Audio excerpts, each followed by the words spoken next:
Good morning, everyone, and welcome to the Monday Mindset Motivation. This is your transformation strategist, Shauna-Kaye Brown speaking. And today I want to talk to you about your thoughts, the way you think. And specifically, I want to talk to you about the fact that who you are right now is a manifestation of what's going on in your heart. And if it is that you don't like the person who you are right now, you owe it to yourself to change it. So I will be speaking to you from 2 points of reference. The overall topic, of course, is the way you think. It's about how you think. And the point of departure is a scripture. It's Proverbs 27 verse 3, where it says, as a man thinketh in his heart, so is he. And today I want to share with you that in that particular scripture, we often quote it when we're talking about thoughts and how our thoughts impact our lives. But I want to say to you this morning that particular aphorism can be looked at in two different ways. So first, I'm going to look at it from the traditional perspective, and then I'm going to look at it from a contextual perspective. So if you're just joining me again, good morning, everyone. And if you're not yet a member of the Facebook group Manifest Your Greatness Now, please know that you're more than welcome to join. So again, this morning, I entreat you to think about these words. If you don't like the person who you are right now, you owe it to yourself to change it. And I submit that who you are right now is greatly shaped by the conversation that's going on in your mind, by the thoughts that you are going over and over in your head. So the first point of departure, as a man thinketh in his heart, so is he. I am suggesting that your thoughts are what govern your life. And the late Dr. Albert Schweitzer said, basically, you can alter your life by altering your attitude of mind. Your attitude of mind emanates from how you think about yourself, how you view the world, how you view other people in relation to yourself. So if you want to change your life, you have to change your attitude towards the world, toward other people, and toward yourself. A lot of times we shortchange ourselves so as to please other people, and you realize that that does not get you any closer to your goal.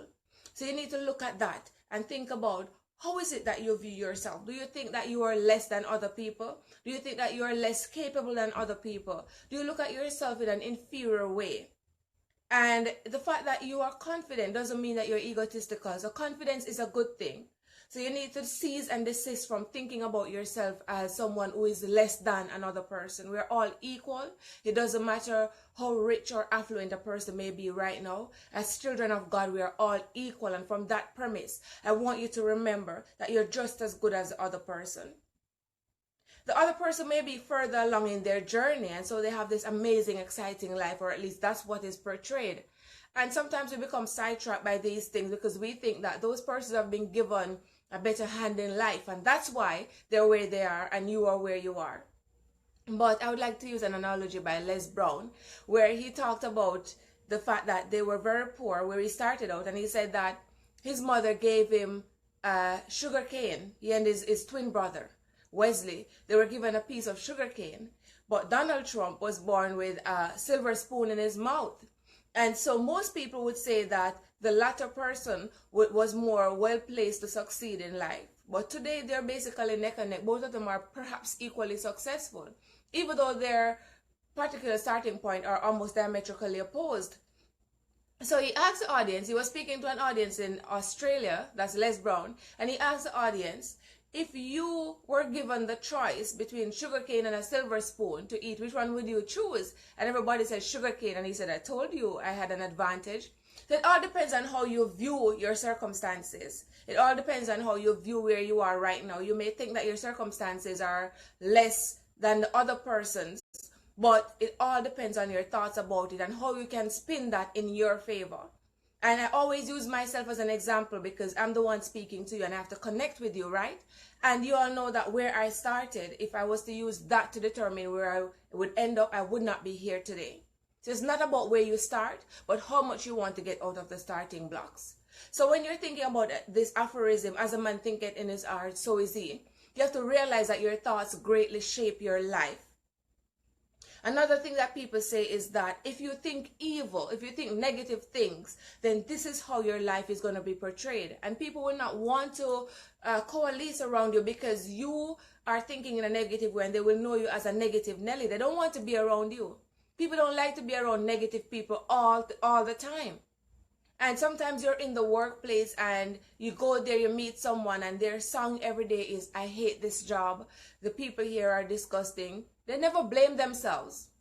But again, if you don't like the circumstances that you find yourself in, you owe it to yourself to change them. If you hate your job, what can you do differently so you can enjoy it for the time that you're there? And if you feel like it is not possible, why not leave? What are the options that you're giving yourself? Because if you hate it so much, are you just going to be there mosey on without actually doing anything about the situation? What are the options that you're giving yourself? Are you going to stay in that dead-end job for the next 20, 30 years just to collect a paltry sum as a pension, even though you hate it?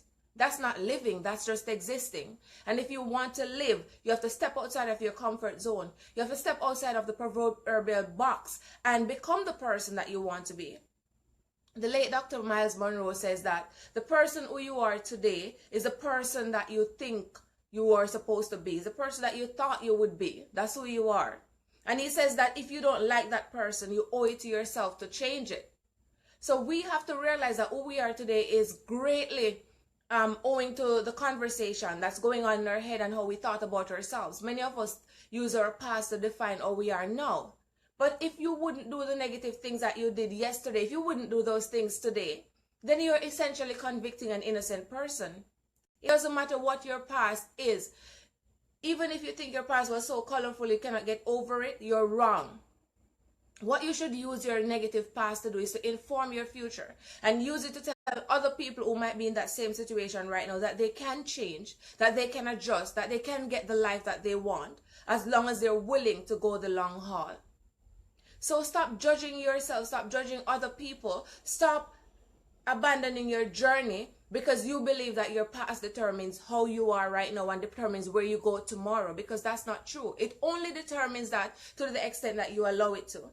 Your past only determines your future to the extent that you allow it to inform your future. That's the whole point of introspection and reflection.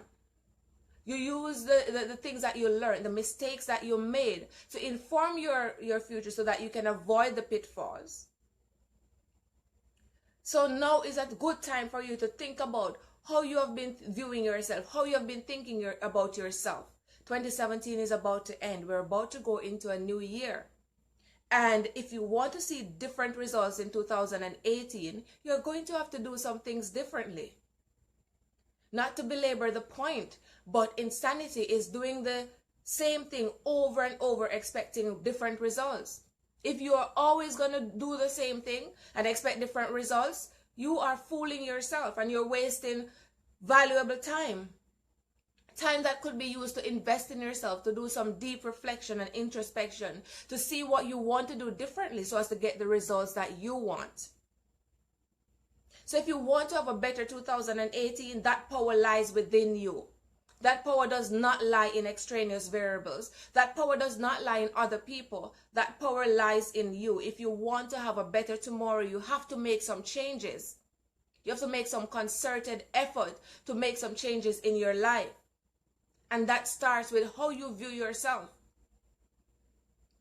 If you don't think you're worthy, then you're going to act accordingly, and that's what's going to manifest in your life. But as a child of God, you are worthy. You are worthy of that big vision that you have in your heart that seems unfathomable, that you don't think there is any way for you to achieve it. It's so big. It falls outside of your scope. But I often allude to the story of Moses when he was in the back of the mountain in the book of Exodus.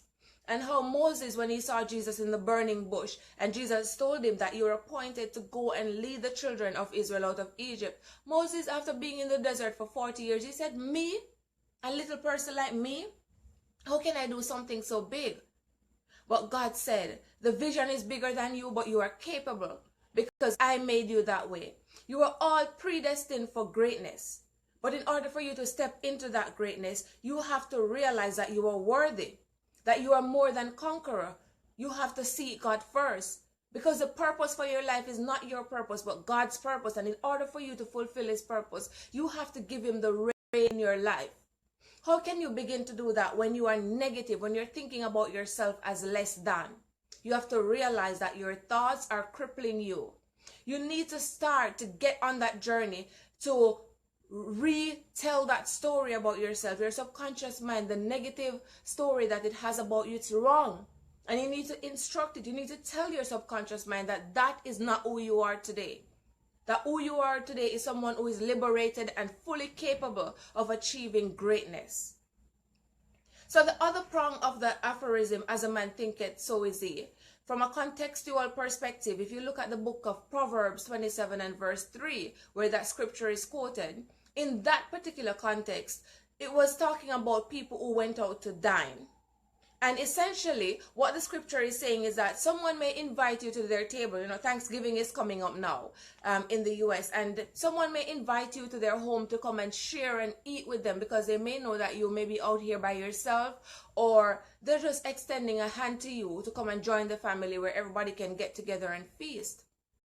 But in that scripture, it is saying that those people who may invite you to come and eat at their table, on the outward aspect of it, externally, they may seem to welcome you with open arms. They may seem to be kind-hearted, willing, and loving persons. But the scripture is saying that you need to check yourself. You need to think. You need to pause a little and understand that not everybody who extend what appears to be a kind hand to you really mean you well. They may ask you to come and eat at their table, but they give you the food grudgingly. They do not really want to give you. But as Christians, they have to portray the attitude that is expected of them. So it is saying that from a contextual perspective, as a man thinketh in his heart, so is he. If in your heart you are negative, if in your heart you don't want to share, but you're pretending to be kind, it is not the outward presentation it's going to determine who you are as a person, but the conversation that's going on in your heart. So if in your heart it's negative, if in your heart the conversation is saying that I don't really want to do this, but I'm just going to do it because it looks good, you can forget it. Because the outward presentation is not who you are, but the conversation that's going on in your heart. In the gospel, we see many mention of the Pharisees and how they, on the external presentation, they would seem to be holy men who thought that they were above other people, they were above the Gentiles because they were holy. But you would see that even though on the external aspect of it, they appeared to be holy, in their heart, they were always judging people. They were always acting as though they were better than other people. And Jesus many times called them out by saying, look, it doesn't matter how you act on the outside, you have to welcome the less fortunate, the children of God, with open arms. And if you don't do that, sin, big or little, is still sin. So you have to understand from a contextual perspective, it still applies. Thank you, Sister Camille. Thank you for the hearts. Whatever you think in your heart, that's who you are. So you could look like a holy person wearing your long dress, looking natural, looking like you're a child of God. But if in your heart you're envious, you're negative, you're full of hate and deceit, you are a trickster, then that's who you are. The thought that's going on in your mind. So before I end this broadcast, I want to allude to something that's very common amongst us. A lot of us do not succeed because we think of loss. We think about lack. We think about failure. And maybe above all, we think about fear. And oftentimes we become crippled by these factors. We become crippled by fear. We become crippled by the fear of failure. Or because we have failed so many times, we give up thinking that it's always going to be this way.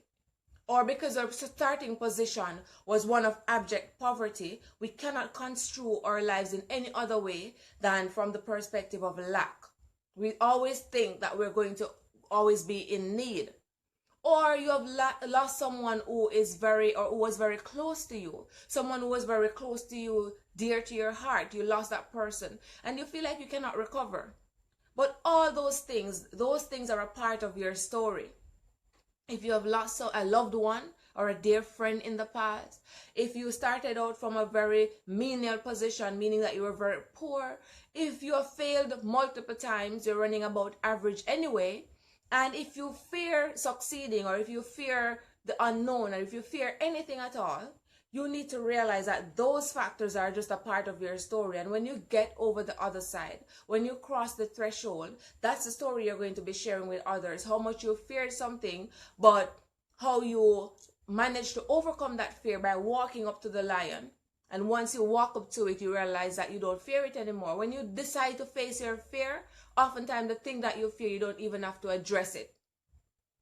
So today I want you to remember, going into the rest of the week, that the conversation that is going on in your mind is shaping you, it's shaping your life. And if you don't like the life that you have, more than that, if you don't like the conversation that's going on, you owe it to yourself to change it. You were called into the universe to carry out a purpose.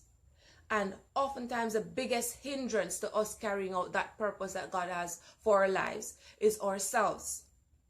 Because we try to take it on and we think it's our purpose and we try to do things our way. But it's not about us, it's about God. So to be purpose driven is to realize that you have to give God the reins in your life. And when you do that, you will realize the true conqueror in you. You will realize that things like fear and failure and lack and loss will not defeat you. You will realize that you are capable of doing anything that you put your mind to. So as I end this broadcast, I want to share one important information with you guys, and that is the podcast which I normally do on Wednesdays at 8:30 p.m. For this week, I will be doing it much earlier. I will be doing it between 5:30 p.m. and 6 because I have another engagement later that night. So again, I will update you guys later in the week before Wednesday. But if you're on this podcast, if you're on this broadcast and you're planning on joining me on Wednesday, then I just wanted to let you know that I will not be on at 8:30 p.m. Eastern time, but instead at 5:30 p.m. Eastern time, as I have another engagement later that evening. If you're not yet a member of the Facebook group Manifest Your Greatness Now, then you are more than welcome to join that space. We share positive affirmations and positive messages every single day. I want to be here with you. Thank you, Sister Camille. I want to be here with you to hold your hand, to help you as we go into 2018, because this is our year. And remember, we are focused. My hashtag for 2018 and beyond is focus. You'll realize the big difference that focus makes in your life. Sometimes we don't accomplish what we set out to because we have our hands in too many pots. But I want you to just pick one thing and focus on it, hone it, and you will realize that you are more than capable of becoming the best version of yourself. So ladies and gentlemen, I wish for you a great week and enjoy the rest of your day. Thank you so much for joining me, and take good care of yourselves. God bless you all. Thank you.